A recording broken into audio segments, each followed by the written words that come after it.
வணக்கம். இன்றைய புதிய கட்சிகளாகட்டும், இல்லை நாளைக்கு ஆரம்பிக்க போகிற புதிய கட்சிகளாகட்டும், அவங்க எல்லாருமே பார்த்தீங்கன்னா, மக்கள் நீதி மய்யம் கட்சியும் அதன் தலைவரிட்டிருந்தும் பின்பற்ற வேண்டிய சில விஷயங்கள் இருக்குது.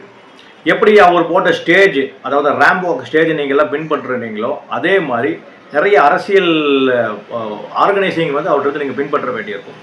இப்போ ஒரு உதாரணத்துக்கு சொல்கிறது பார்த்தீங்கன்னா, எங்கள் தலைவர் மக்கள் நீதி மய்ய கட்சி தலைவர் கமலஹாசன் அவர்கள் ஒரு ஊருக்கு வரார். உதாரணத்துக்கு கோயம்புத்தூர் வராரு வச்சுக்கோங்க. கோயம்புத்தூர் வராது ஒரே பாயிண்ட்டில் அத்தனை கூட்டத்தையும் கூட்டி வெறும் கூட்டத்தை காட்ட மாட்டார்.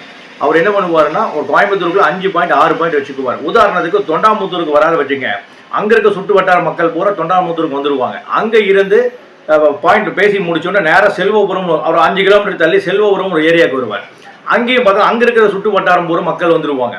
அங்கிருந்து ஒரு 3 கிலோமீட்டருக்கு தள்ளி ராஜவீதினு ஒரு இடத்துக்கு வருவார்.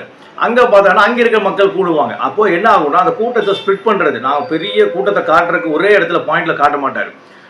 அந்த கூட்டத்தை ஸ்பிளிட் பண்ணுவார். இந்த மாதிரி ஸ்பிளிட் பண்ணும் போது என்ன ஆகுதுன்னு பார்த்தீங்கன்னா, பெரிய அசம்பாவிதங்கள் தடுக்கப்படுது. அதே மாதிரி அவர் பார்த்தீங்கன்னா, அவர் பார்க்கறதுக்காக வர கூட்டம் இருக்கும், அவர் பேச்சு கேட்க வர்றதுக்காக சில கூட்டங்கள் இருக்கும். அப்போ அங்கேருந்து இப்போ அந்த தொண்டாமுத்தூர் ஏரியாவிலிருந்து செல்வூரும் வராருன்னா, வண்டிக்கு மேலேயே நின்றுட்டு அந்த வியூ அவரை பார்க்கணும், மக்கள் பார்க்கணுங்கிறதுக்காக வருவார். அப்படி என்ன ஆகும்னா, அவர் பார்த்த கூட்டங்கள் அப்படியே கரைஞ்சு போயிடும். அப்போ அவருக்கு பேசுறது கேட்கறதுக்கு உண்டான கூட்டம் மட்டும் தான் நிற்கும். இப்போ இந்த மாதிரி விஷயங்கள்லாம் ஃபாலோ பண்ணும்போது என்ன ஆகும்னா, பெரும்பெரும் அசம்பாவிதங்கள் தடுக்காமல் மக்களும் அவங்க தலைவர்களை பார்த்த மாதிரி ஆச்சு, அவங்கள ஆதர்ச நாயகனை பார்த்த மாதிரி ஆச்சு. இங்கேயும் பாதுகாப்பான ஒரு சூழ்நிலை இருக்கும்.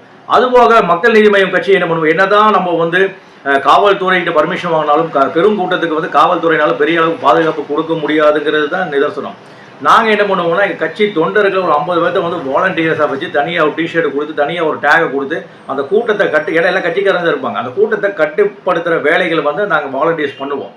இதனால் என்ன ஆகும்னா, பொதுமக்களுக்கும் இடையூறு இருக்காது, டிராஃபிக்கும் இடையூறு இல்லாமல் அது பாதுகாப்போம். மேலும் இன்னொரு விஷயம், எங்கள் தலைவர்கள் கற்றுக் கொடுத்த இன்னொரு நற்பண்பு என்னன்னு பார்த்தீங்கன்னா, தலைவர் பேசி முடிச்சுட்டு போயிட்டார் வச்சுங்க, இந்த கூட்டம் அப்படியே பின்தொடராது. அதுபோக இங்கே இருக்கிற வாலண்டியர்ஸ் அந்த அங்கே அந்த குப்பைகள் இருக்குது பார்த்தீங்களா, அந்த குப்பைகளை பூராமே கிளியர் பண்ணி ஒரு இடத்துல டம்ப் பண்ணி வச்சுட்டு தான் நாங்கள் அந்த இடத்துல நகருவோம். இந்த மாதிரி நற்பண்புகள் மக்கள் நீதி மய்யம் கட்சி தலைவர் எங்களுக்கு கற்றுக் கொடுத்துருக்காரு. அதனால் இதை கண்டிப்பாக நல்ல விஷயங்கிறதால் பின்பற்றலாம், இன்னொரு கட்சிகிட்ட பின்பற்றலாம், தப்பு கிடையாது. ஏன்னா நம்ம என்ன தான் சொன்னாலும் மக்களுக்காக தான் தலைவருக்காக மக்கள் கிடையாது. அப்போது அந்த தலைவர் அந்த இடத்துக்கு வரும்போது ஒரு பாதுகாப்பான சூழ்நிலை இருக்கணும்.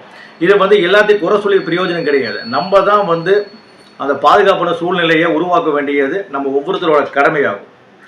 நன்றி.